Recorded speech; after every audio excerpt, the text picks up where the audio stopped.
We're going to be making fata, which is a tomato mix over bread. We want nice crusty bread. What I'm going to use is some warm water, and that's going to help this yeast to come to life a little bit faster. Just kind of mix those dries together, add the water. The ratio here is 1 to 2 water to flour. We put in a little yeast, a little salt.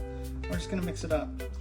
Once this is mixed together and incorporated, we're just going to let it rest for about 3 hours. This is a pretty simple no-knead dough, so I'm just going to cover it with plastic wrap. Let that rise on the counter at room temperature.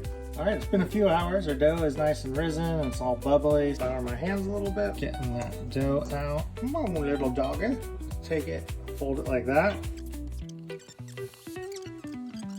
We folded it 10 to 12 times. Now I'm going to cut it into 8 pieces. So we got our 8, and we're going to take each of these 8. I'm going to roll these into balls for about 30 minutes. We're going to cover them to keep them from drying out. Oven preheating at 450. Time to pop those in the oven. 25 minutes. We pull our buns out of the oven. They're nice and crunchy. We're going to let those cool off.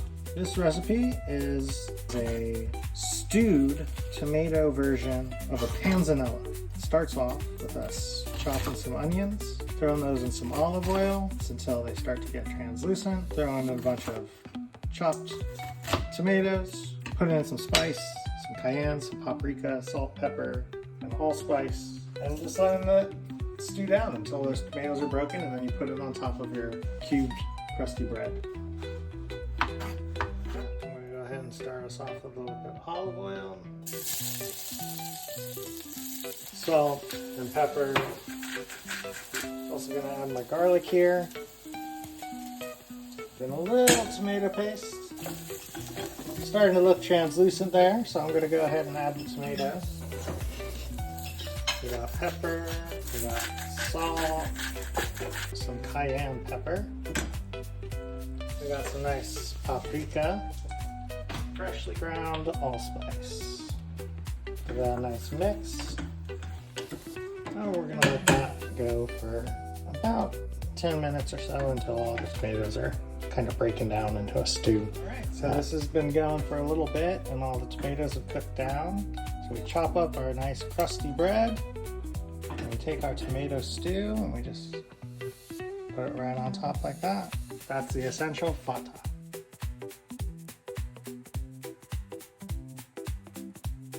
We are making Eritrean lasagna. We're going to start off by making our tomato sauce. So I got some nice Roma tomatoes. We're going to toss those into some boiling water. Give them just a little cross on the side so that we can deskin them nice and easy. Chopping up some onions, basil, and some oregano, some Bradbury spice in there as well.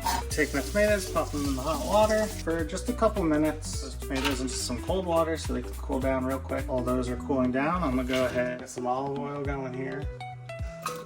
These tomatoes came out because we did that little cross section on it. It just perfectly pops open like that.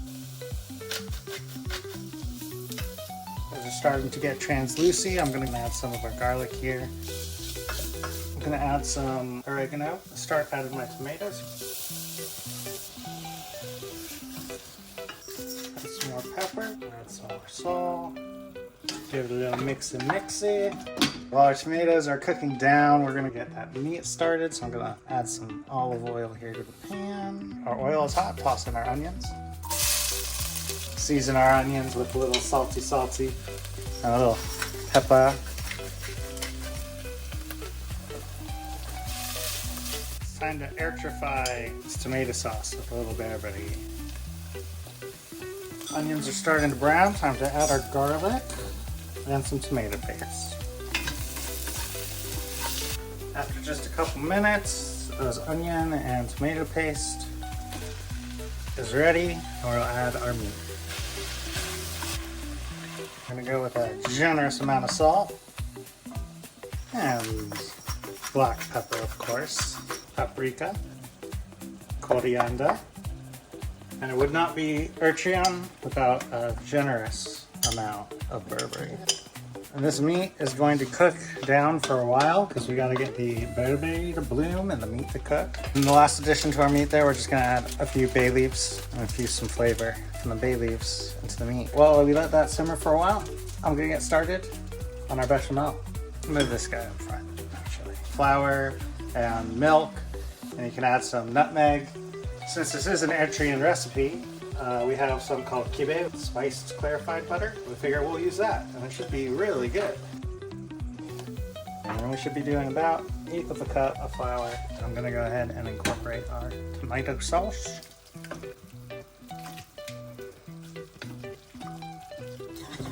So we're just stirring that so it doesn't burn. And we're gonna start slowly adding our milk to this.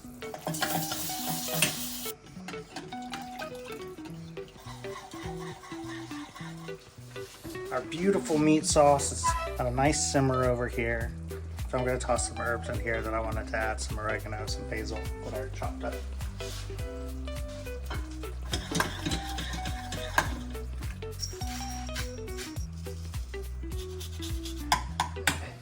That's our bechamel. Meat sauce almost done and our bechamel complete. Drop our nudies in the raging waters. You just do that.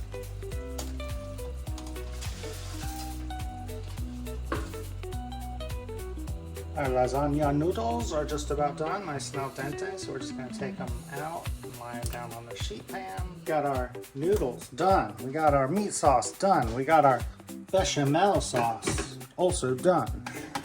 Now it's time to start layering our lasagna. Now let's oil the bottom of the pan so we don't get too much sticking. We're going to start off with some meat, bam, like that. Layer of meat. We'll go with a little bit of bechamel. Like that. You want to see it again? Now we're going to do some noodles. As you can see, we've created a layer. Now it's time for some more meat. And now we're going to go with a little bit of cheese. These are fake cucumbers. The average eye would see these zucchinis, but they're actually cucumbers because that's the Eritrean recipe.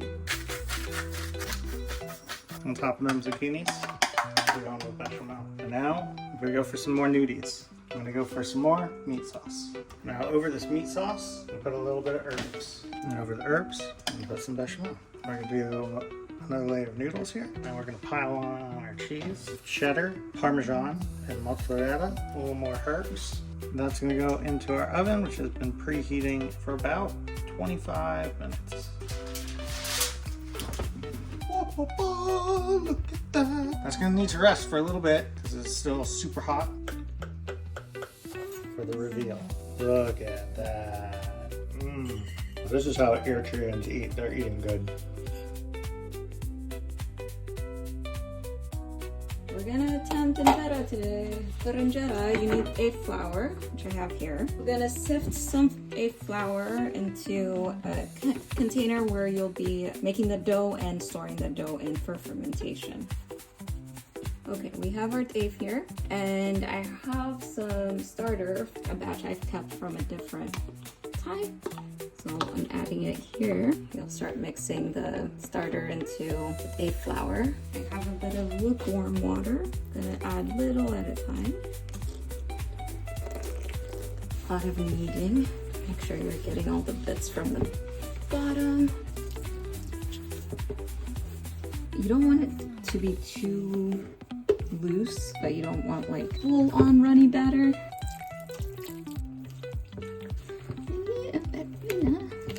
No dry flour left because we're letting it ferment, so you don't want any random wall stuff to get moldy. So you want to clean off your sides very well. I think that's the consistency we want. Going around the container and cleaning off the sides with a little bit of water, and that will be the water we use to cover the top so it can ferment. Very, very small bit of water there. Batter is nicely kneaded and set it aside in room temperature. It will be fermenting for 3 days or so. Check on it. Keep it from the light. So we're back with the injera. It has been a few days and it's been fermenting. So we'll see how well it has fermented. Should be a lot more activity than this. What we're looking for is some bubbles. Not seeing a whole lot of bubbles. Dump this water that's hanging up at the top. And then we're gonna mix it. We're going to take about a cup of the batter and we're kind of going to make a roux out of it. We're going to cook the dough in a bit of warm water, and then we'll add it back to here. It will go for another round of fermentation or rising. Hopefully that will reactivate some of the yeast. So the water is just barely coming to a simmer. I'm going to add about a cup of it here. Keep stirring on the stick. It's tightening up, and it'll get glossier. We don't want it to get too thick. Now I think is a good time to cut the temperature. I'll let it cool down for a bit, and then we're gonna add it back to the major lead and mix it really well in there. So we're back with cooled up seeds. Kind of looks like this now, little jiggly jiggles. It's still warm to the touch, it's not completely cold. And we're going to add it here to the remainder of the lead. Sieve the contents here into there. And then we're just gonna mix it very well. This is pretty well incorporated. You don't want to put too much water. What you use to clean the edges off with is enough. Close it back up. Wait for it to bubble. After doing the up seeds, it has fermented. Now you see the bubbles. They're there. The next step is to carefully take out some of this water that's floating up top, and don't get rid of the water. We'll be using it. This is very thick.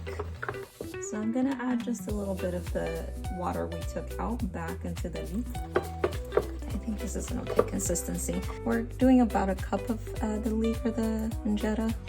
All right, we're just gonna pour it on, start on the outside.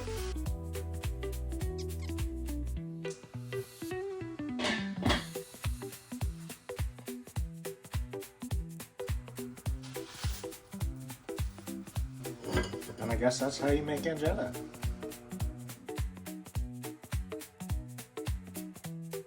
We're gonna make a dish called kilwa, which is a meat dish that's like a stewed meat with vegetables. This dish is gonna have some peppers and some tomatoes and some onions, some garlic, and some meat.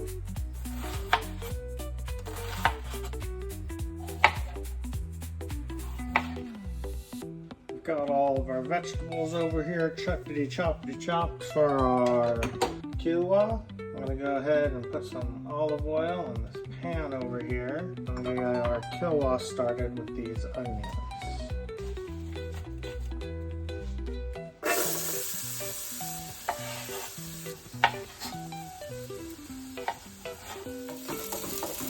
We got some browning going on lightly. I'm gonna go ahead and add our cubed meat.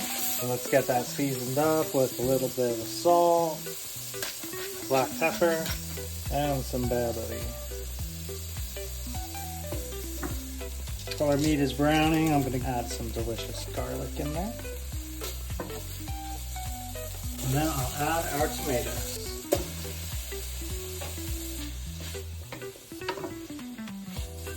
Going to add our ghee or kibe.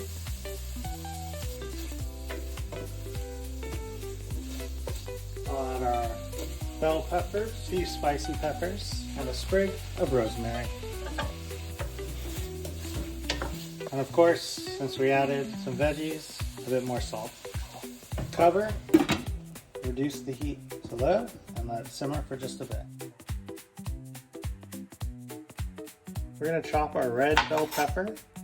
It's going to go into the humli with some fresh spinach.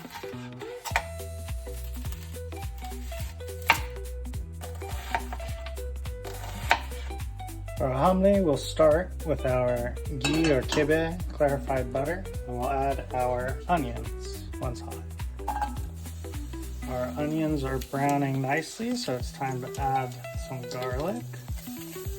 We'll grate some ginger, some salt, black pepper, coriander, mixy. We'll also add our red pepper. Peppers are softening up. About time to get our spinach in here. We're going to lower the heat down and add it a bit at a time.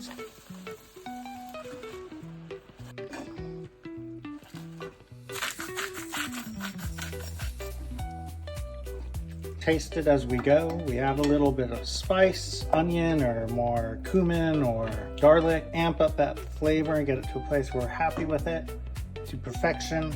And look at this, We also have our delicious kolwa. Ooh, look at all that. We cooked some food from Eritrea. You put the different stews and sauces on the injera. This is the fata. This is the kulwa. This is the hamli. And avocado, tomato, cucumber salad. So this is our beautiful plate. Injera is both your utensil and your bread. Eaten with your hand, you'll tear off a piece, grab a piece of the stew or a salad or whatever it is, and you eat. Yum.